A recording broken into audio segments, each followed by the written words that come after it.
Raman, please pick up the phone. Raman, please pick up the phone. Raman, please pick up the phone.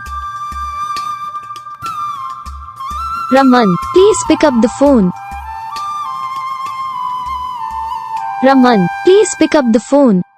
करो, channel को subscribe करो, comment करके बताओ आपको ये वीडियो कैसा लगा, कौन सा पार्ट है जो आपको इस वीडियो में अच्छा लगा या फिर कौन सा पार्ट है जो आपको इस वीडियो में अच्छा नहीं लगा। अगर आपको रिंगटोन पसंद आई या फिर आप भी ऐसा कौन सा भी रिंगटोन बनवाना चाहते हो तो आप हम पे कमेंट कर सकते हो। हम आपके लिए रिंगटोन बना के चैनल पर अपलोड कर देंगे। आप वहाँ से इसे ईजिली डाउनलोड भी कर सकते हो। डाउनलोड करने के बाद चैनल को सब्सक्राइब कर लेना। सब्सक्राइब करने के बाद जो बेल आइकन आता है इसे भी ऑल पर सेलेक्ट कर लेना। देखो उसका फ़ायदा रहता है कि जब भी हम वीडियो डालते हैं तब आप तक वीडियो पहुंच जाता है। यानी कि अगर मैं सरल भाषा में बताऊं तो आपको पता चल जाता है।